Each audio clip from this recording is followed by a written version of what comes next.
Yo, what's going on, guys? Welcome back to a brand new video on my channel. Inside of today's video, I'm going to be giving you guys a 15-0 championship challenge guide. Finally, it's the return of it. I love doing these guides, but this year it's only going to be 5 championship challenges, so hopefully you guys can really crack it nice and early. Everyone's hyped for the first one every single time, every year, so hopefully you guys can get those 15 wins. Anyways, let's go to the best compositions and tips then. So start off with set number 1. We have Bounty Shooting Star. So as I always say with this map, normally your skills should just be able to prevail because it's one of the most open maps in the game and it's just sharpshooters. So in terms of mid, there's 3 brawlers you can go. You can go Tick, Leon, or Larry and Laurie. I probably recommend Tick because it's a nice noob-friendly brawler. All you have to do is spam and keep the opponents away from you as much as possible and try and force them towards your sharpshooters. So on the lanes, you want to go Piper and Nanny, or just one of those. It depends whether you're comfortable on the sharpshooters, but you definitely need one of them because Piper, you can confirm kills so easily with the homemade recipe gadget, and then of course Nanny as well. Once you just run all the way back into spawn with your Nanny peep, you should be able to confirm kills easily as well. I always go Leon on Shooting Star, by the way, especially with Hypercharge. He's the best counter to sharpshooters, and once you start going with your first super, the first super is always hard to get, but then you should just be able to steamroll the opposition. If you're not too comfortable with some of those brawlers, there's other options as well. Pearl is insane on Shooting Star. All you have to do, you have to be patient. You have to wait until you get the star power with the shield, and then you can just burst them down with the Overcooked gadget. You have Fang as well. If you just want to be brain dead, then of course Fang's going to be the best counter to a lot of those snipers. And of course we have Hypercharge Bell, which is quite a new one, but for me, I think just keep it nice and simple. Piper, Nanny, Tick should be able to prevail. I'm not giving you guys too many tips here because it's Shooting Star. Most of the time, you just hit shots and you win on this map. There's not really too much to it. Everyone just goes to their lane and you should be able to win. So that's going to be Shooting Star. Let's hop to set number 2. Now diving into set number 2, we have Brawl Pinball Dreams. So these are going to be your best compositions and brawlers overall. So typically, we want to look at the mid first. So mid is a little bit awkward right now. I don't think there's any kind of generic, really strong mids when it comes to Brawl Ball. But of course, you're scared of the tankier brawlers. So you're going to pick 3 brawlers that are good against tanks.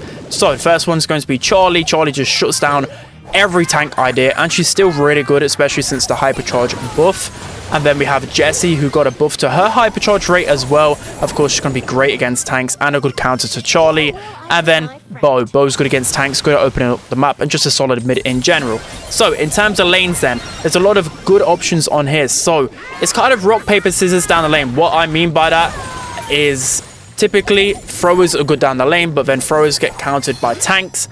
And then other people use tank counters down the lane, like Colette, Otis, Griff, etc. So you want to make sure that you at least got an aggro. That is the one that I would say. So I would go something like Buzz, Primo, Cordelius with the jump gadget. Those are all really solid options. If I was to pick 2 lanes indefinite, I'll probably go with Buzz Hypercharge and Cordelius Hypercharge because they're so strong right now.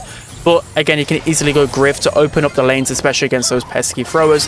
And if you use the extra gadget charge gear, you have 4 wall breaks available. And Griff with a damage buff is actually so strong right now. Other brawlers as well. You can go Larry and Laurie still. I think they're a really good option. They're, of course, not just going to completely melt everyone, but I still think they're pretty toxic right now. And actually decent against tanks, especially once you get your first super. You can go a little bit riskier with Dyna with his Hypercharge, but if the opponents don't go an aggro brawler, you're just going to get a free win. Or if you're really good with Dynamite, he's just going to run through the enemy teams. And then, of course, Spike. But if you want to go something cheesy, if there's a cheesy strategy here, you can easily go Doug, Jackie, and another tank. So I'd recommend going something like Buzz, Primo, another tank to that regard. And you're just going to steamroll the opposition because Doug got a health buff. In that sense, he heals 2,400 with every single attack. So there's just no killing that composition. But it's nice and easy. Set number 2, you shouldn't be sweating it too much. Now moving on to set number 3, we have Double Swoosh Gem Grab. So this is where things start to get a little bit more sweatier. You're probably going to be facing no randoms, and you're going to be facing probably sweaty compositions from this stage onwards. So in terms of mid brawlers then, so again, you got to be careful of the Hypercharge brawlers. You can't go a squishy mid. You can't go a brawler like Jean in this Hypercharge meta. You got to go someone that can shut brawlers down. So in mid, you've got to go Jessie, Otis, Charlie, Bo, or Stu. There's 5 options to choose from. My favorites are actually Jesse and Otis. You might be wondering, well, Otis isn't a mid-brawler, but on this map, he's a good mid-brawler because you can use the vision gear, and there's no brawler that's going to be able to just run up to Otis and take him down quickly, right? So he's pretty safe at collecting those gems, so that's why I really like to go him on this map in particular. And Bo, of course, he's just good at breaking open the lanes. Charlie as well. She's still good as a gem carrier on this map because no brawlers are going to be able to approach Charlie safely. In terms of lanes, then there's a lot of good options that you can go. Sandy's always one of my favorites on this map, and he's always a solid brawler right now. You're able to get so much value out of your super. Buzz, he's just insane with a hypercharge, and he's really good on this map. You can actually use their X-ray shades gadget, I think it's called, where you can scout the grass so easily. That is just so good on double swoosh, really underrated. Cordelius, of course, do I need to say, he's just absolutely broken with the hypercharge. We've got Tara as well, who's always good on this map. Pearl is the pretty, I would say, underrated one. Many people don't really like playing Pearl, but she's a good competitor pick. And of course, Amber. So there are some cheesy strategies here as well. You can probably go like Gray double tank, but that's a little bit too advanced. So for me, keep to the basics. It's still set 3. You should be able to prevail. Now moving on to set number 4, we have Ring of Fire Hot Zone. So this is where things are going to get cheesy. I'm not going to be nice about it because it's going to get really hairy, because on this map, typically, all people run on ladder is Gray double tank. And now we have a new cheesy strategy with Doug actually becoming a really strong brawler. The best composition is going to be Gray, Doug, and Kit. So you might be wondering, well, Doug and Kit, aren't they trash? Not together. And Kit is a really cheesy brawler, especially with the heals. So hear me out. This is what you do. With Gray, you want to get that super as quickly as possible. And even if you have to suicide in with your super, it doesn't matter. Just get that teleport into the zone, and then your tanks can just keep teleporting on the zone over and over again. And the reason why I use Doug, because he heals for 2,400 per shot. But not only that, he actually counters fellow tanks. So if you run against the generic comp that you normally see is like Rosa, Jackie, well, Doug's going to be able to cycle his supers, and you're not going to be able to die ever with Doug. So that's why he's so strong. And also with Kit, you've got, I think it's the cheeseburger gadget, which heals the tank up which you're on, so he's never going to die. And then of course with Kit as well, you've just got the unlimited heals. So it's just a really cheesy strategy. And even if Doug dies but he has his super, Kit is invincible. You can't actually deal damage to Kit until Doug respawns, which is an insane mechanic. It's actually really broken. It's kind of a glitch that I discovered whilst just playing against my friends. So, yeah, kind of take that with your will. Of course, if you want to counter this cheese strategy, I honestly think you can't really counter it, even if you bring the likes of Charlie, Cordelius to try and counter Kit. It's really hard. You really need 3 hard counters, and you can't really risk that in this scenario. So I think just play it safe. Go Gray double tank. Go Gray Doug Kit. You should be pretty safe. Ring of Fire, it's literally the name of the game is just to try and get on that middle zone as much as possible. Don't bother too much flanking. If you want to go a flank brawler, maybe just send 1 person to try and get in the spawn, but send 2 people mid at all times, no matter what composition you're using. A few more brawlers as well. We have Colette, maybe to counter all of those tanks.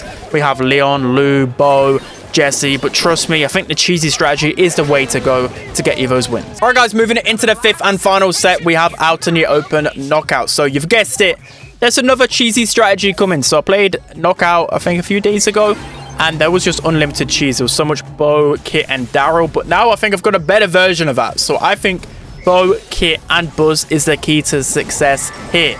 So what you need to do with this strategy is you run Bo with the totem, use Kit, you can probably use Invis, but I like Cheeseburger just because it's more cheesier when you're with a tank. And you just sit in that right bottom bush, use the Bo totem, get the Kit super more freely, and then let the opponents push towards you. You want to get that Buzz super, and then of course once Kit has got super, just jump on her tank's back, and there's just no stopping you. With Buzz, you can just go in unlimited. Literally on any brawler, there's just so much heals, and especially with Kit dealing damage as well. It's so cheesy.